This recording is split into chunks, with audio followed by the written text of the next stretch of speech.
Good afternoon, Sapna.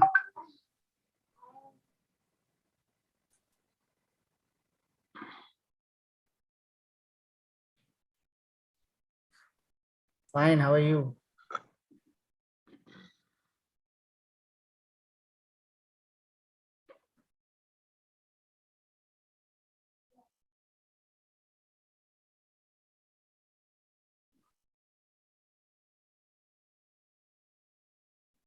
Great, great.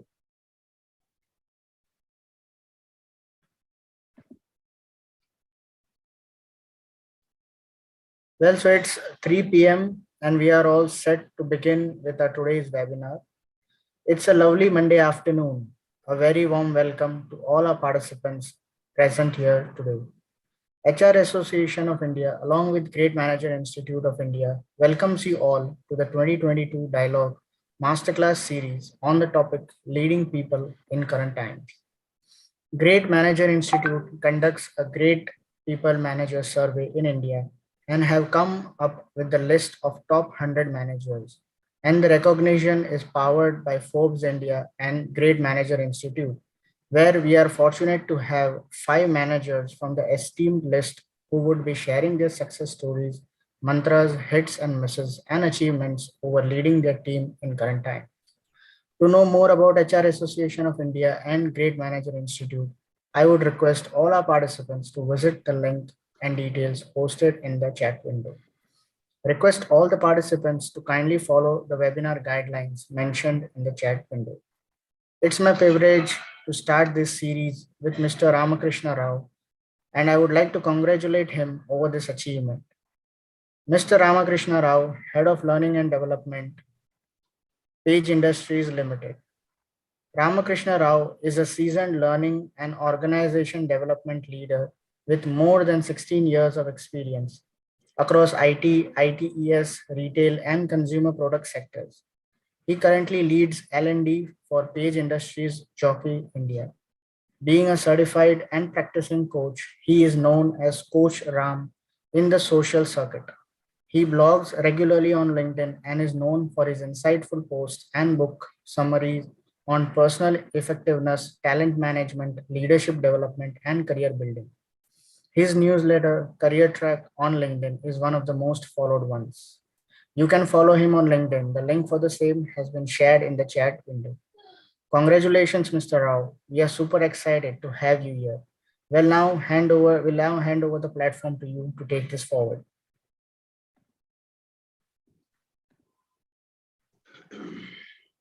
Thank you, Faisal.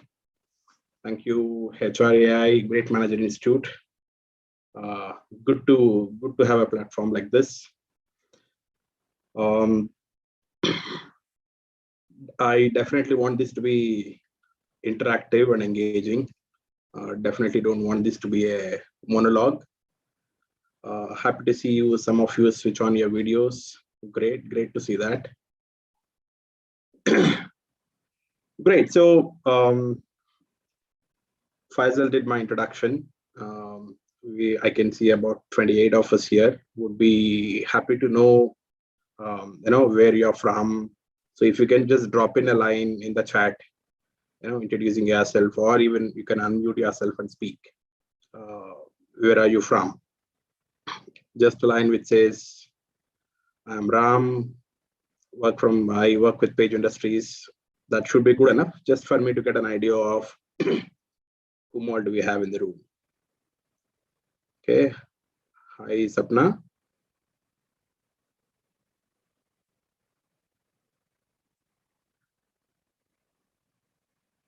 I can see Leon on video. Hi, Leon Victor. Hi, Shamgor, Tushar. Okay, great. So Sham from Ahmedabad. We have Bhavik from Jamnagar. Okay. Riddhi from Vadodara. Oh, Peterson, Ahmedabad. Okay. Great. So a lot of Gujarat influence I can see. Okay. Any others? Victor from Madurai. Okay. Hi, Victor. Great. Okay, so let me, as Yugandhar from Bangalore. Hi, Yugandhar.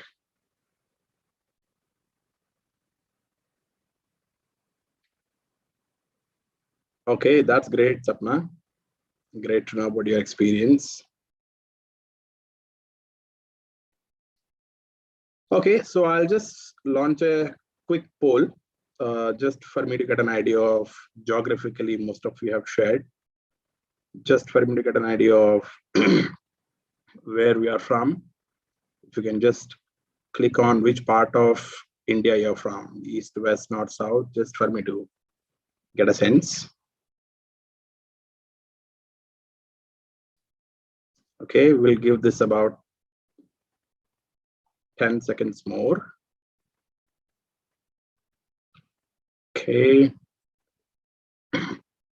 8 of them have answered. Others, if you can just click on the poll.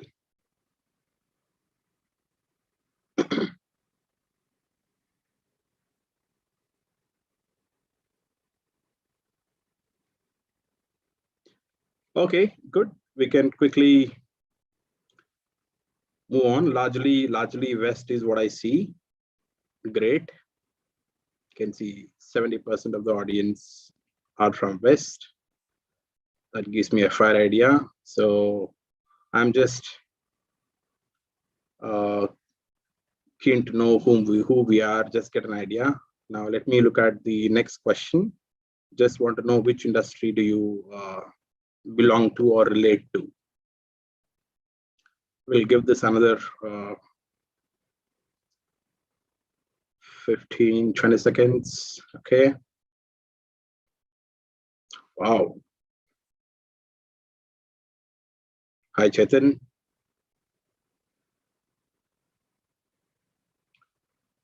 I can definitely get a feel of Ahmedabad in this room. Okay, we have great. We have 80% from IT and ITS background. And hi, Manish, again from Ahmedabad. Great. Thanks for joining in. Okay, sure, Sapna. I forgot to keep an option of some of the above or all of the above. Okay, Kesha Takkar, hi. Great, so majority again, we have 77% from IT. This is just for me to get an idea of where participants are from and what you might be expecting or what your perspective would be. Hi, Lopa. Okay, glad to have someone from US. Hi, Adit from Pune. Thank you. Great. Now, as we move in, just want to know, for the large part of 2 years, the last 2 years, were you working from home? Were you working from office? Or was it, in between?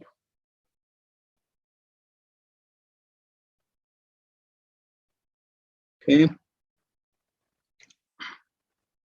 Work from home completely. Okay. Thank you, Nitya, for sharing.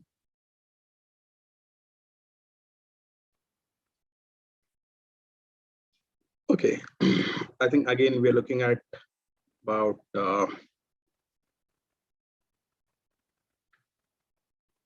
70% work from home, close to.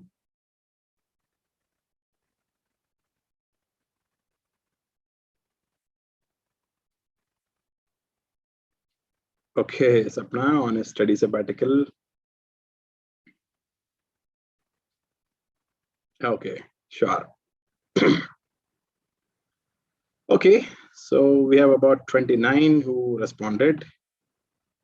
And Great. Again, close to 70% from 70% largely working from home, hybrid of 20 and 10% is work from office. Great.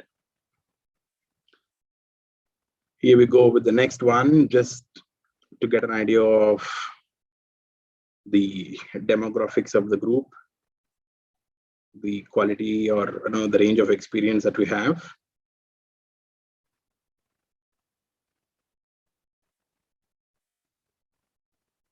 Okay. 30 people responded out of 50. Good if all of you can respond. 32. I'll give it probably 5 more seconds. Okay. And here we go. So again, 6 to 10 years seems to be more, and 11 to 15. Okay, that's a good mix to have. 21 plus, thank you very much. Okay, let's move to the last one. Have you handled a team in your career?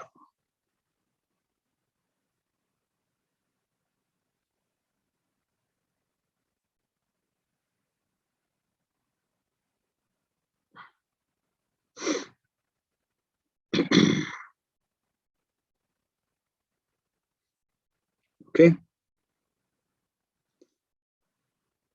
Adit says poll results are not visible. Okay, so when I share, are they not visible, Faisal? They are visible, and even visible. Okay. Yeah, maybe through devices. Yeah, it's visible. Okay, visible now. Okay, great. Okay, we again have about 33 who responded. 5 more seconds. I'll give this and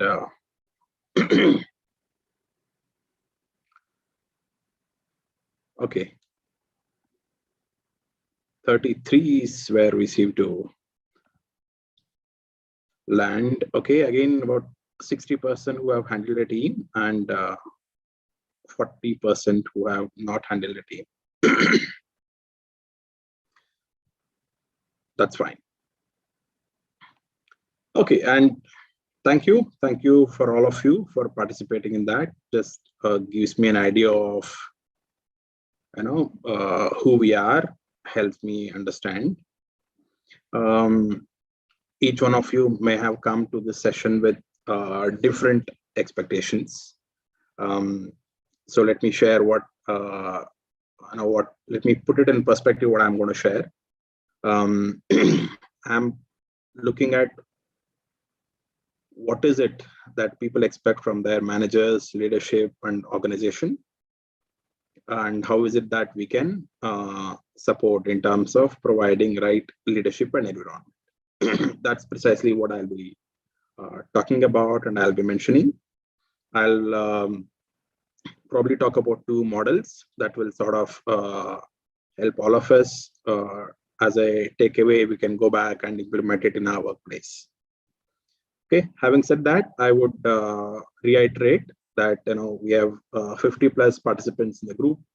Let's keep it very engaging. I'm sure you can unmute, speak, switch on your video, all of that, and put in chat. So let's keep this as engaging as possible. Okay. On that note, let me share my screen.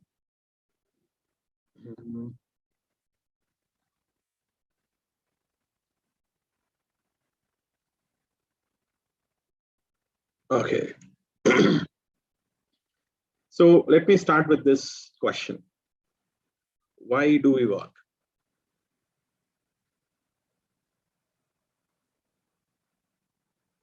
You can respond either by unmuting, speaking up, or typing in chat. Why do we work? I know it's a very open-ended question, but you can share what comes to your mind. There are no right or wrong answers to this. Why do we work? We work for knowledge, says Yukandar. Thank you, Yukandar. What else?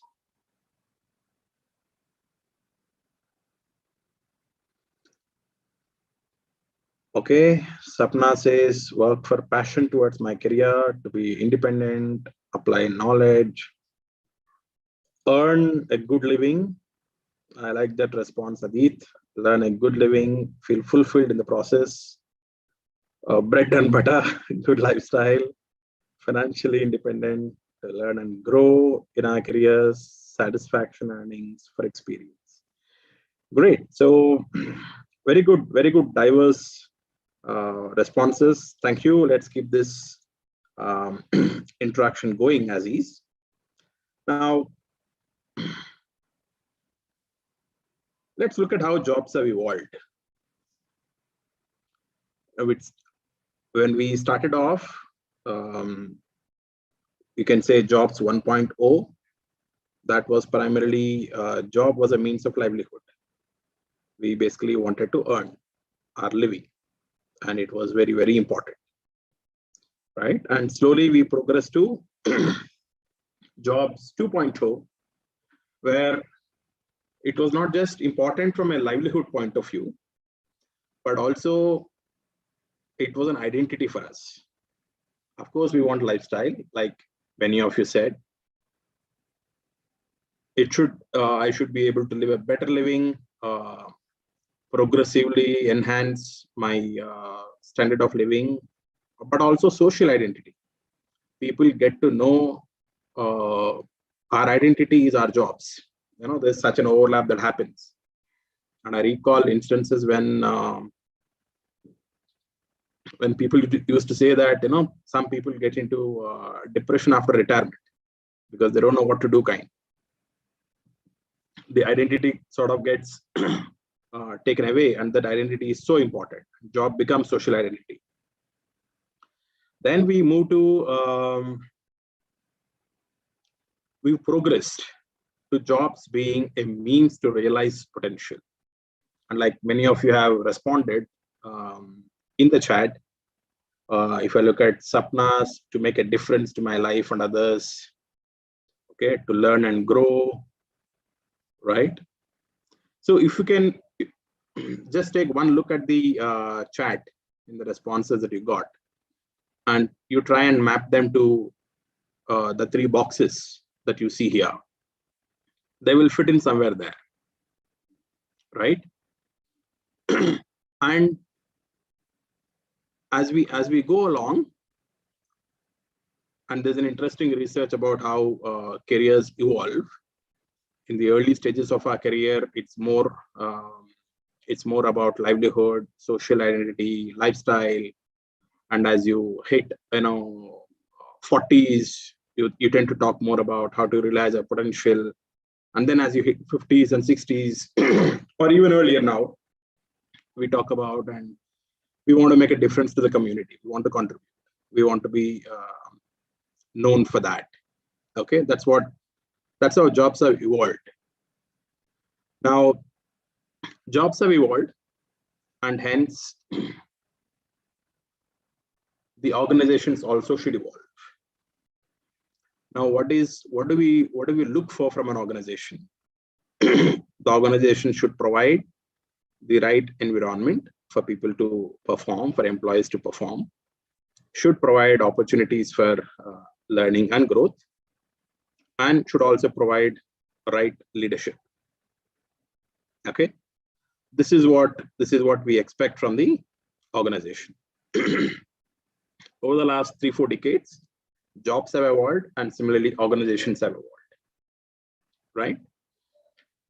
So having this being the context, in terms of leading people, and many of you said we had about 70% who said, you manage teams, and so you are obviously also part of a team. I would like to hear from you how you would not like to be treated. what is an environment that you don't want? You can unmute and speak up, or you can type in the chat. What is how you would not like to be treated, and what is an environment that you don't want?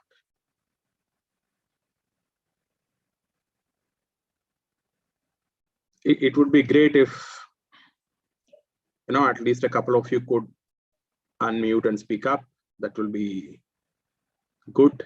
And some of you who are more comfortable chatting, we can have the chatting conversation as well.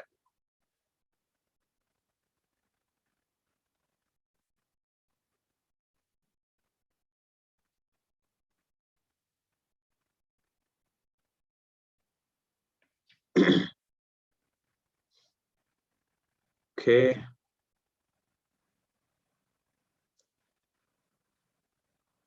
Adit says, don't want to be micromanaged or over delegated.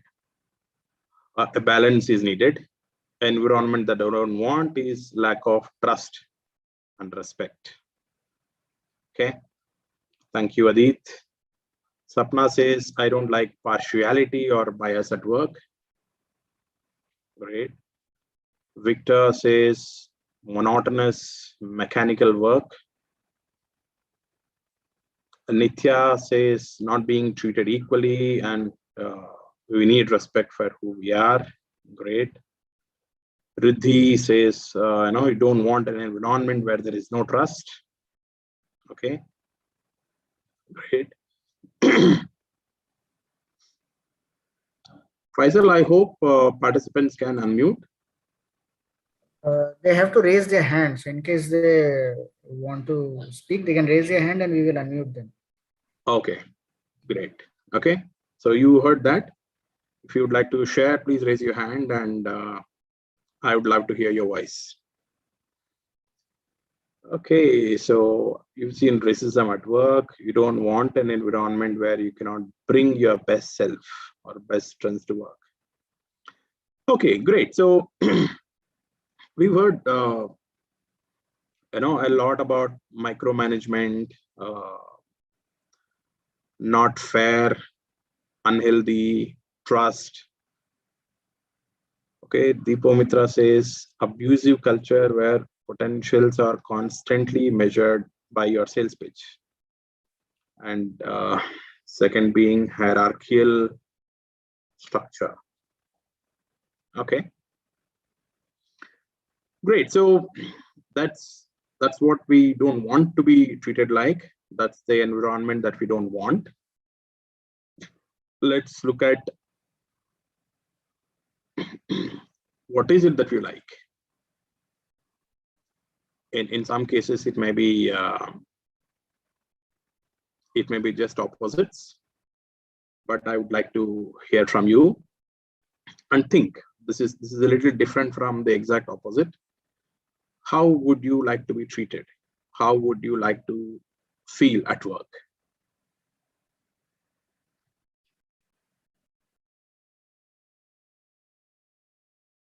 What could be that best environment for you to be your best?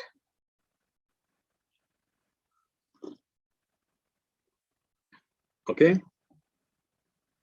Deepo Mitra says, would like to be heard, would like to be treated equally and acknowledged. I completely agree with you, Deepo Mitra. Being heard can solve a lot of issues. Free hand at work. Lovely. Yes, Riddhi. Victor says to be recognized. Yes.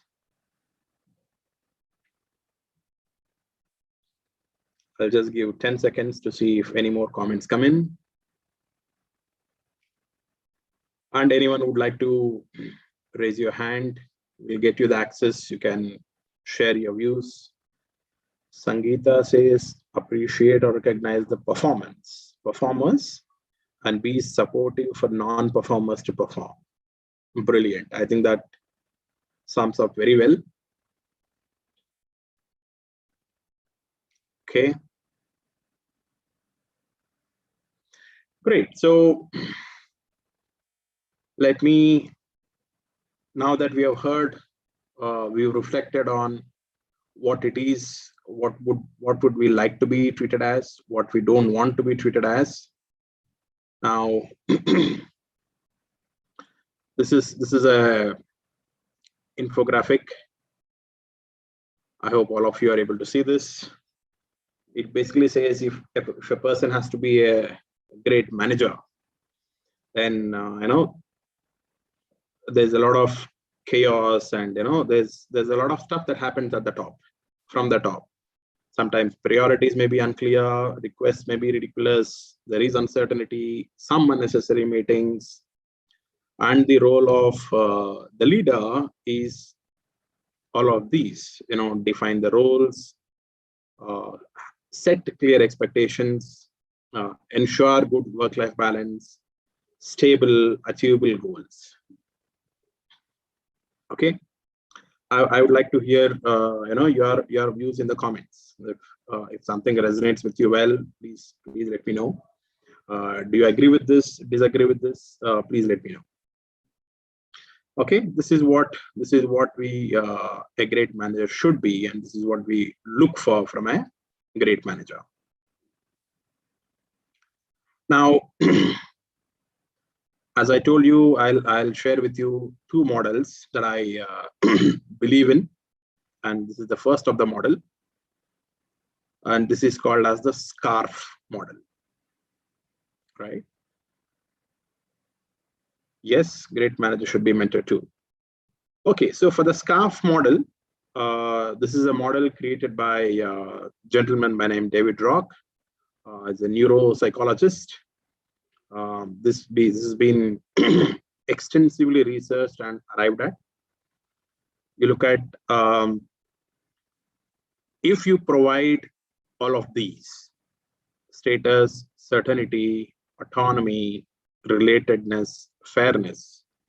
If you provide these, then you're more likely to create an environment where employees, your team members, are likely to perform well, perform better, right? And at any point, if your actions or words or policies or the rules that you frame or the unwritten rules that you set, if they are threatening any of these, then people are more likely to move away from you. Okay, what makes people come towards you? What makes people happy?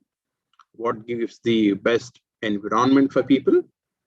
Vis-a-vis, what makes people run away, if not physically, at least mentally disengage, right? Status, right? Many of you said, you like to be respected, valued, your contribution to be recognized, right? All of that could come under status, right? My voice being heard, make me feel that my voice means something, value my opinion, right? All of that would come under status. So if we have to lead effectively, if we have to provide the best environment for your team to do well, then ensure that they feel their value, right? Status sometimes can have a negative connotation. This is purely in terms of value, right? Moving in terms of certainty. Okay, this is giving certainty in terms of what is the job role, what do you expect from me, what is it that I should do, and having and setting clear expectations about the role overall, and also in terms of what is the task at hand, right? And if you have to reflect what works, what will make people move away, keep changing plans every day, do a daily review, do an hourly review, and keep changing plans every day, keep changing the scope of the project, every review, expand, shrink, add a dimension, remove a dimension, and you are sure to turn people away, right? Let me pick. Yeah, you are sure to turn people away with that. At the same time, yes, there is a lot of, there will be, and there is a lot of dynamism in our business environment. But if you tell them, if you while the larger things are there, if you can bring some sense of certainty to the role, the project, the scope of the project, then human mind definitely wants some stability. We all say, comfort zone is not good, but we keep jumping from one comfort zone to the other comfort zone. We want comfort. As a human, we need comfort. And that comfort comes with certain predictability and some certainty, right? You provide that and they're with you. You take away that and they get mentally disengaged.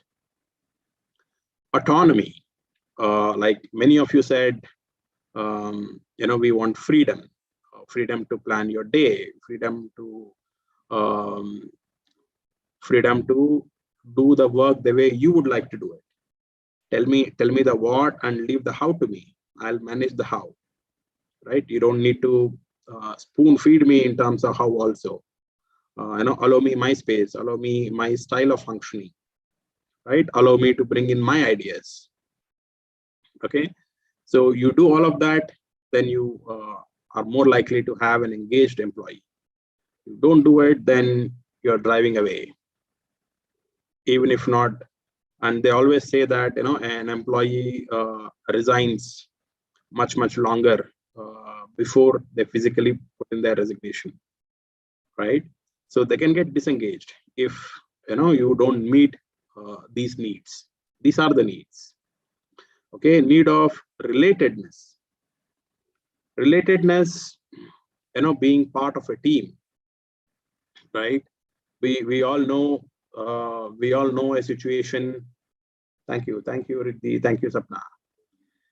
We all know, as each one of us can recall a situation where we felt bad because we were excluded from a particular meeting, right? Of course, there are many meetings where we attend where we don't want to attend. That's a different story. But if you are not part of a meeting with a discussion on a particular subject, you suddenly feel left out. Why am I not part of this? Though it may not directly relate to you, you would want to feel like you are part of a larger team. Okay, so from sense of belonging to a team, to a department, to a function, and to the larger organization, right? And these days we are talking a lot about purpose, saying, and if you go back to jobs 4.0, we are talking about contributing to the community, right? So you want employees to relate to the purpose of the company. How is the organization supporting the community? How is the organization contributing to society? And what is it that I can do in this process? How my job is actually helping the organization deliver to the customers and to the society at large, right? We want to feel related, and we do a number of team building activities, etc., to bring in this relatedness, but more at a emotional level. And I've seen some people, though they may not have best of equations with their bosses, they have a huge emotional connect with their organizations and what the organization does. If you can think of how employees relate to Tata, and how they feel a bond with an organization, it's that.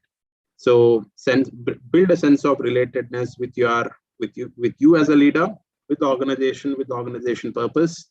Then you are more likely to have a very engaged team. Don't do that, then you are likely to have a disengaged team. In terms of fairness, many of you have mentioned about partiality, bias, all of that. It's good to reflect as a leader what I say, what I don't say, what I do, and what I don't do. How is it? We call it as omission and commission. So what you do is important. What you don't do is also very, very important. How does that communicate fairness? Okay, so that's the SCAF model for you. If you want to have an engaged team, meet these needs, right? They're more likely to be their best self if you ensure that their SCAF is taken care of. Okay, if you are not able to meet those needs, then they are more likely to get disengaged. Okay, at this point, I'll take a pause. Would like to hear your does this resonate with you? Do you agree? Do you disagree? Would like to hear your comments in the chat. Any one of you want to add on to what I have said? Please raise your hand, unmute, and you can share. Okay, Sapna says I resonate. Great, glad to know that. Would like to hear from others as well.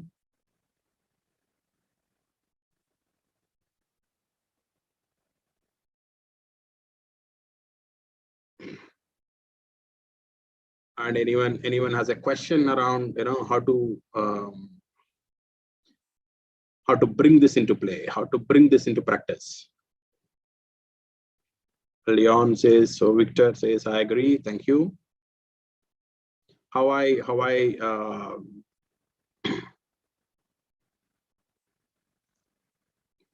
It's good for you to reflect on or take a couple of your team members and see if their SCAF is met. I'm sure 70% of you said you have a team, you manage a team. Look at, think of a couple of them and try and do a tick box kind in terms of status. Are you meeting their need in terms of certainty, in terms of autonomy, relatedness, and fairness?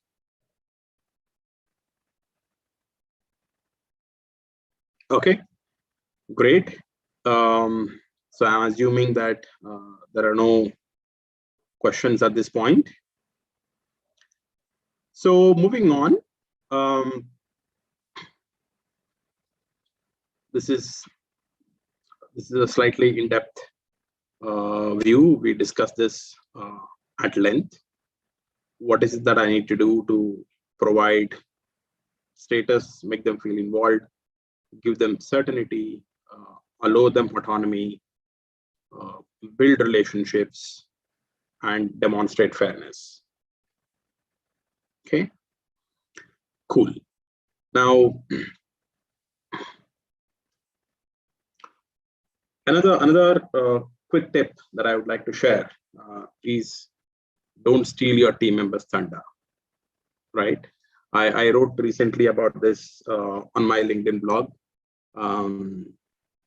Many a times for a major project, or if there is a major project or a major event which sort of culminates, and then you have a grand finale kind of mail that is sent out saying, "Dear all, we have accomplished this project," or "This is complete," or "We declare the project live now," right? It could be any kind of those announcements. It's good to let the person who has done the maximum effort, let that person send out that mail instead of you sending out that mail. Okay, it could be a presentation that you're making to a senior management about a successful project. It's good to let your team member present instead of you presenting, right? So these are the wow moments and the thunder, the moments of truth and gratification for them. So it's important that we don't steal their thunder. Okay, and like we said, our job is our identity, and if one of us put in a lot of time and effort into that particular project, then that becomes our identity. And you feel good when you're talking about the project that you where you have invested a lot emotionally as well. Okay, do you agree with this, team? We have 50 of us in the group. Like to just see a thumbs up, put in something in the chat so that I know that this is making sense for you. Okay, thank you, Sapna. Thank you, Nimish. Okay. Thank you, Aarti. Okay. Thank you, Nitya. Couple of questions for you to think. Am I a good leader? If you want to know whether you are a good leader, and you don't want to look at a big bang psychometric tool, you can just reflect on these questions. Does your team feel free to disagree with you confidently? And if your answer is no, then probably there is no psychological safety, right? They don't feel they're not confident that if they voice their views, it will not be met with criticism. Okay. Does your team surprise you with initiatives that you have not thought of and discussed? If the answer to this is no, then probably you know that there's not much of freedom that they're enjoying. If they're enjoying a bit of freedom, then they would come up with their own ideas and initiatives, etc. If they don't have that freedom, then they deliver what is expected of them, and nothing more, nothing less. Okay, that's when. So if they are mentally engaged, they'll go much beyond. If they are mentally disengaged, you will find it a struggle to get your team to perform. Your team is not driven by your reviews, but driven by an agenda of their own. Okay. Does your team need you to be present, either physically, mentally, virtually, for them to do their job? Do you believe that your team is working well, is doing their job? It's because of your weekly reviews, monthly reviews. If people are driven by reviews, then they can only do so much. They can only go so much, right? People revolve. People focus on what is the review agenda and then do their job, right? Instead of looking at how best they can deliver and fulfill the objectives of the department or function. Okay, so reviews can be very limiting. So let's not revolve and overly believe about running our teams purely by reviews. Your team shares about the failed attempts without sense of guilt. We have all heard saying that we should. We have all heard that we should support when mistakes happen, right? When we should support failed attempts, failures. But if your team is not coming to you and sharing that we have tried this and this hasn't worked, but we'll try something else differently, then you know that the team is not really thinking outside the boundary, outside the imagined boundary that you have drawn, right? So all these questions essentially center around psychological safety. You can look up around psychological safety in various other. If you Google about psychological safety, you'll get tons of input and content about it. The teams with psychological safety seem to do extremely well, and that's a research. That's a research done on Google, right? Not Google the browser, but Google the company. Okay. Yeah. So this is another nudge. A good leader is one who knows when to use microscope, when to use telescope, right? If you are involved in each and everything that your team is doing, then probably you're doing your team's job, right? One of them is not required. Okay, so we should know when to zoom out and we should know when to zoom in. Okay, what is the language of the leaders? Just look at this and think of, are you speaking this language? If you have to meet the SCAF needs of the teams, then it's likely that you should be speaking in this language. What do you think? You're asking, which means you're telling your employee or your team member saying, no, I value your opinion. You have done great job. You're recognizing. So you're reinforcing their status. I have complete faith in you. So you're giving them autonomy, right? I value your contribution, right? Each one of this. Sorry, my fault. So when you say sorry, it's my fault, you're showing your humility as a leader, and also saying it's okay for people to make faults. It's not criminal, so to say. Okay. I'm sure you can relate to this infographic very well. Who are the best leaders that we have worked with? I'm sure they would have done one of these 9. Okay. Can you let me know quickly in the chat which one do you resonate most with? Defended us when we needed. This is a tough one, but great leaders do this. Provides a safe space to grow, right? Okay. Psychological safety, yes. Nancy says open career doors. Great to have someone to open career doors for you, right? Those opportunities, people taking bets on you is very, very important.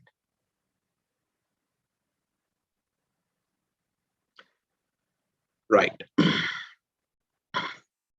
Just a quick check to see how this has. Okay, Adit says, as people managers, we don't do enough of recognition. Agree with you. Recognition is never enough, and you can never do over recognition. Recognition matters to people. Okay, Riddhi says the best boss that worked with is develop us as a leader, one who made stand up as a leader. Great, fantastic. Okay, I move now into the second model that I thought I'll share with you. But before I move to that, I just wanted to see how well the SCAF resonated with you. So can you just put in the chat what SCAF means? Can you just put an expansion of SCAF? What does yes stand for? What does C stand for? What does A stand for? What does R stand for? What does F stand for? Okay, works like a quick recap. So if you can put in the meeting chat, what does, if you recall, whatever you recall, you can just even respond to one of them. Let's start with yes. What does yes relate to? What does yes mean in SCAF?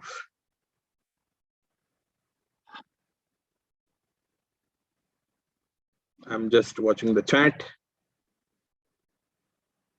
Status, says Rima. Thank you. Perfect. Okay, status. Okay, Sapna has answered all. So status, certainty, autonomy, relatedness, and fairness. Brilliant. I hope that's a good takeaway for you. Whenever you want to reflect on how you are doing as a leader, just take a look at this and have a conversation with the team or reflect for yourself. You will know where you stand. Okay. 5 levels of leadership. This is done by a gentleman by name John Maxwell. It says, incidentally, it's his 75th birthday today, John Maxwell, and he has come up with something called as 5 levels of leadership. You will know where you stand. You will know where your team leaders stand as well. So let's look at what does that mean. In 5 levels, level 1, he talks about leaders who lead by position, right? These are leaders who lead by rights. You follow them because you have to. You follow them because you have no choice not to.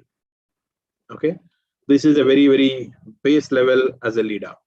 Level 1, where we listen to our bosses, we listen to our managers just because we have to, just because hierarchically they have that position. Okay, if we had to do better, then level 2 leader is someone who leads by permission.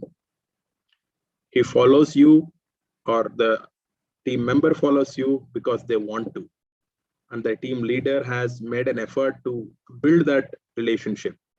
It is not purely transactional, right? It's a good, healthy working relationship. And a level 2 leader is followed because the person is investing in relationships with the team members. Let's look at level 3, production. Okay, the team member is following you because of what you have done for the organization, or rather you are following that leader because that leader is capable of producing results, right? You have something to learn from them. They are doing their work brilliantly well, right? And that really, you appreciate that, right? That gives you pride as a team member. And hence you are following because of the results they're able to generate for the team and for the organization. Okay, let's look at level 4, people development, right? There's always a dichotomy, whether you're accomplishing organization goals through people, right? Or you're accomplishing people development through organization goals. Okay, so the second category, the latter, is one which is led by reproduction, right? The focus is on developing people, and the way I develop people is by giving them projects, which is work, right? So level 4, people follow you because of how you are investing in their learning, development, and growth. Okay, then you have level 5, respect, pure respect. People follow you because of who you are, what are the values that you have, who you are as a person, nothing related to the title that you carry, the role that you carry, but people follow you. So I'm sure you can think of 1 or 2 people in your organizations whom people follow and whom you also follow, and who is a good influencer, but not necessarily a person who holds the highest title, right? That person gets respect, not because of the title, but because of who he or she is, right? And if the person is at level 5, by default, they have crossed all the levels. Okay, so you have these 5 levels of leadership. I'm sure you can think of a leader at each of these levels. Okay, I just a question to all the teams. Okay, and of course you don't have to name anyone, but if you have to look at your leader now whom you're working with, where would you peg that person as? Would you put that person as level 1, level 2, level 3, level 4, level 5? Where would you put that person?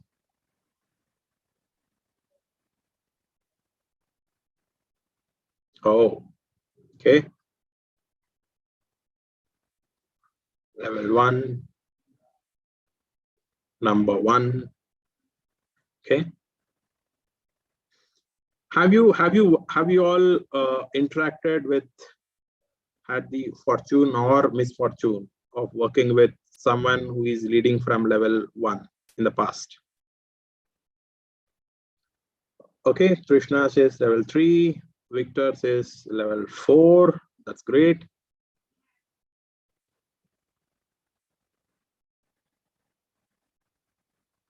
Okay, I hope this gave you a good idea of what the levels are. Rima says level 4, great. It's good. It's the more, and as an organization, and if you are a leader of leaders, it's good to reflect on where do you have those leaders. If an organization has say about 100 leaders, and each of those 100, and out of those 100 leaders, how many of them are in level 1, level 2, level 3? um, as many, the more leaders you have in now 4, 5, or at least 3, right, the better. And if you're looking at, and this is more so in current times, where people are working from homes, where leadership becomes even more paramount. When you're in office, you can still make things work, and by push, by force, that is still more at level 1. But if the productivity is very high, teams love working with you. That's because you're leading from either level 4 or level 5. Okay, great. That brings me to the end of my presentation. SCAF meet the SCAF needs of people and lead from level 4 or 5. That's the mantra that has worked for me in the teams that I have led, and hopefully will work for you as well. Okay, now I'm open to taking any questions. Yeah, so before we move to the Q&A session, we will be initiating the poll. Request all participants to kindly share your feedback.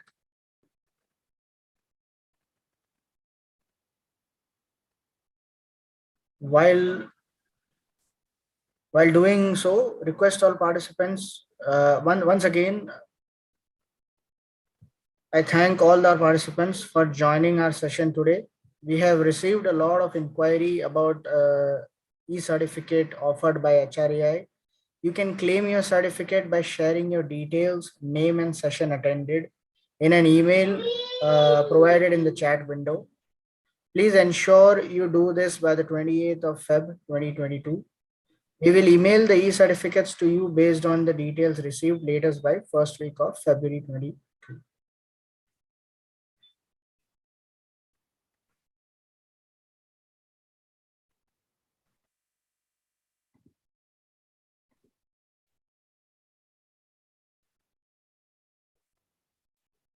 So request all participants to please ask questions.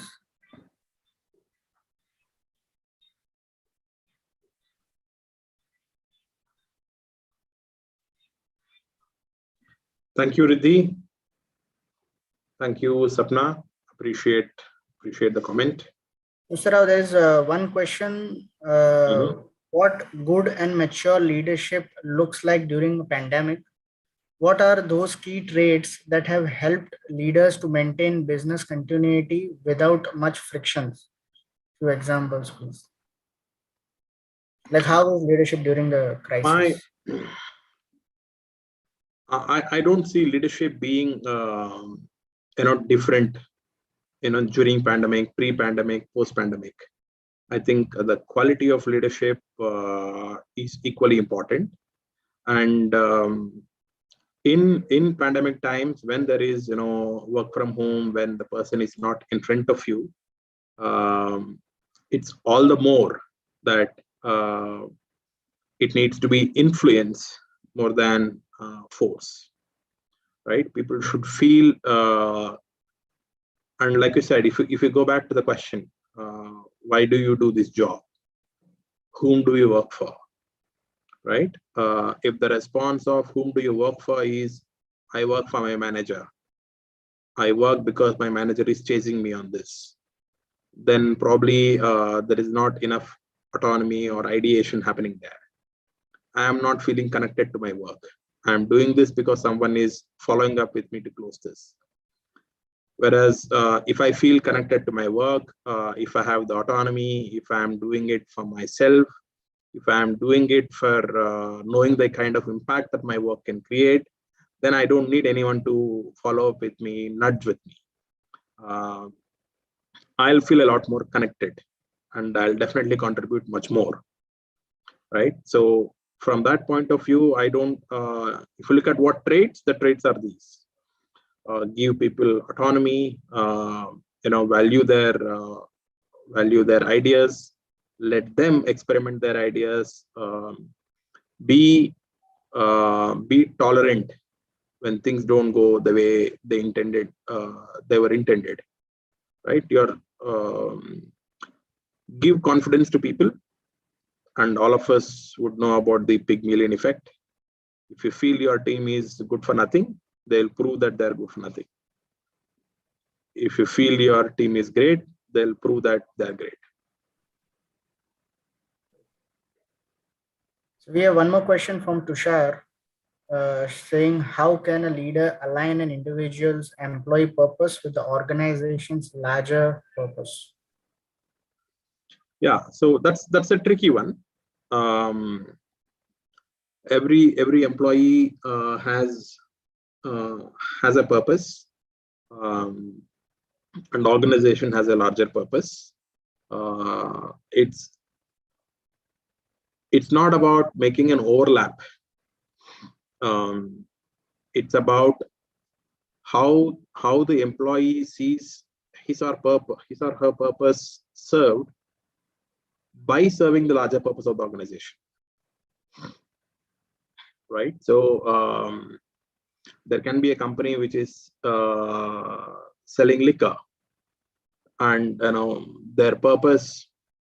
You should look at Diageo.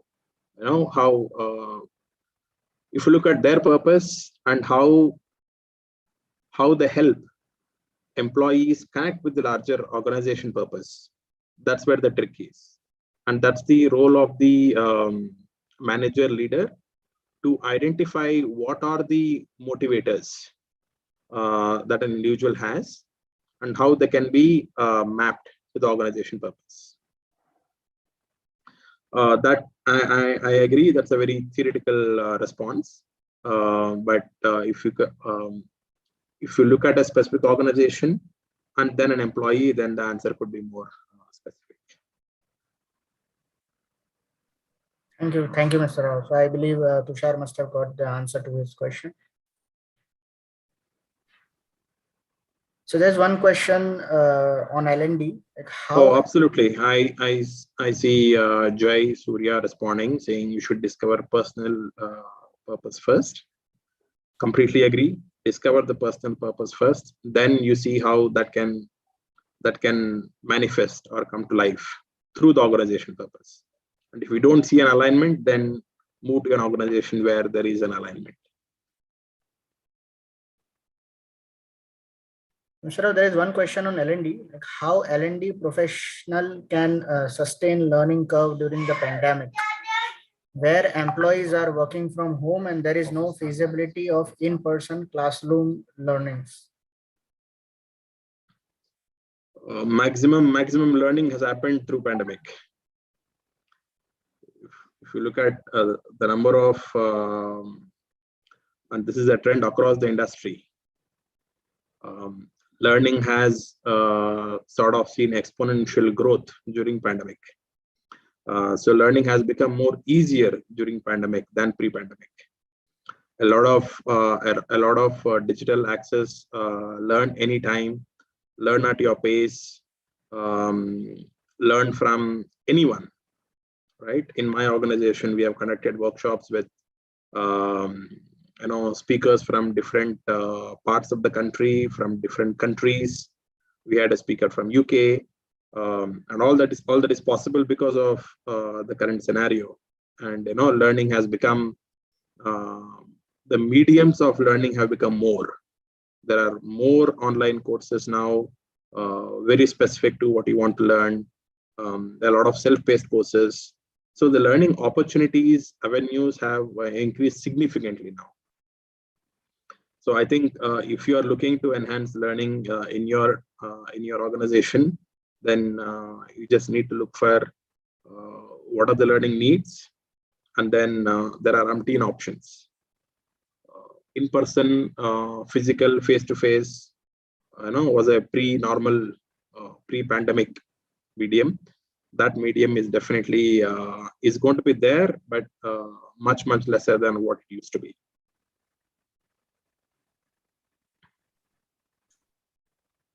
I think we are done with the questions here. So, thank you, Great. Mr. Rao, for making this session so insightful and highly interactive. Some of the key takeaways from this session are how jobs have evolved and what should organizations provide, the SCAF model for employees to perform better, don't steal your team members' thunder, what great leaders communicate to highly engaged team, and the 5 levels of leadership.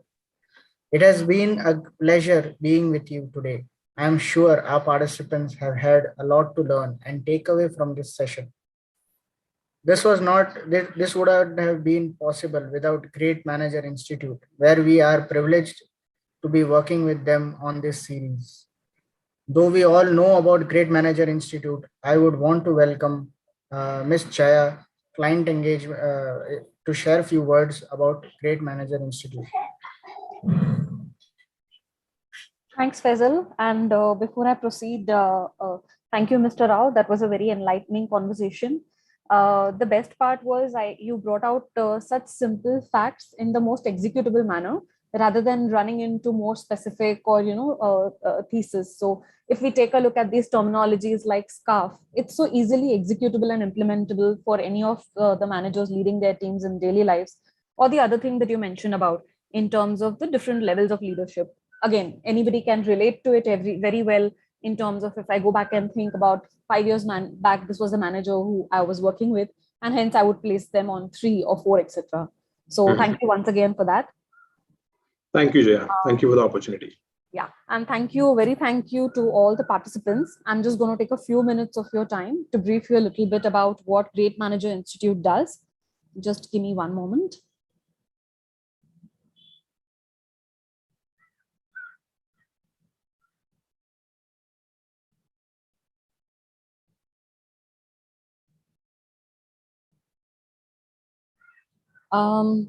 Is my screen visible to you all?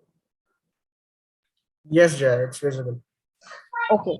So as many of you may be aware, Great Place to Work is our parent company. And over the year, we've been working closely with people managers and the HR fraternity. Over the years, it was realized that people management is one aspect that is most critical when it comes to even impacting business results. That's where a separate entity spun off called Great Manager Institute, where our focus is primarily to build great people managers and to focus on their ongoing development. So like mentioned earlier, great people managers are the link between organizations' practices and what the employees experience at the end of the day. So as long as the organization has great practices and there isn't a great people manager to connect them and reach it to the employees, there is a missing link, which is why people like you, me, all of us who can potentially make great people managers are most important aspects in this entire spectrum. It's been over 4 years now that we've been working with over 28,000 managers. During the journey, we have certified over 28,000 managers as great people managers. We have worked across industries and with more than 1,300 companies to date. Our basic framework is connect, develop, and inspire. So when I say connect, it means how well a manager or a team leader connects with their entire team in terms of how do they engage with their team members on a daily professional life. Develop refers to what is the level of interest taken by the manager to make sure that his team members are having an ongoing development. They're learning something new every day, are preparing them to take up larger roles in future. Inspire again is to make sure that the team is engaged at all times and hence leading by example to make sure that they are at all given points of time inspired to deliver their best. I also like to talk about one specific initiative of ours, which most of you all must be aware of. We do this great people manager study every year. And I'm happy once again to state that Mr. Rao is one of our 100 winners recognized for 2021.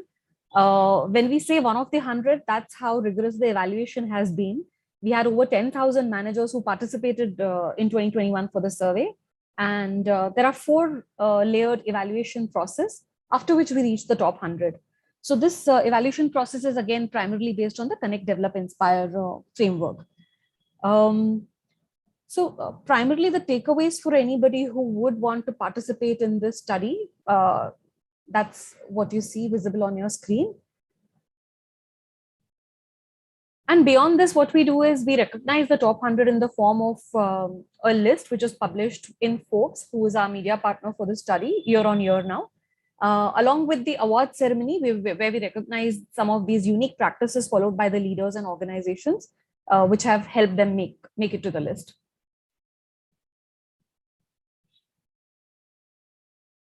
That's a brief in terms of what we do at Great Manager Institute. I'll be happy to take any questions if you may have.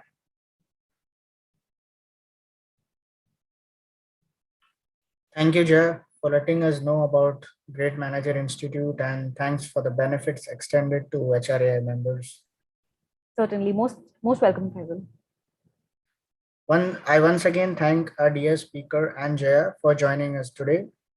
Do join us for our next masterclass tomorrow on the topic Leading People in Current Times, a session by Ms. Usha Jaiswal, Head of Human Resources, Systematics Infotech Private Limited, on the 22nd of February 2022. Request you to kindly register for this event at the link mentioned in the chat window. Also, do join the Dialogue 2022 WhatsApp chat group through the invite link shared in the chat window. That's it from us today's webinar. See you soon. Stay safe, take care, and bye for now. Thank you all. Thank you, Faisal. See you.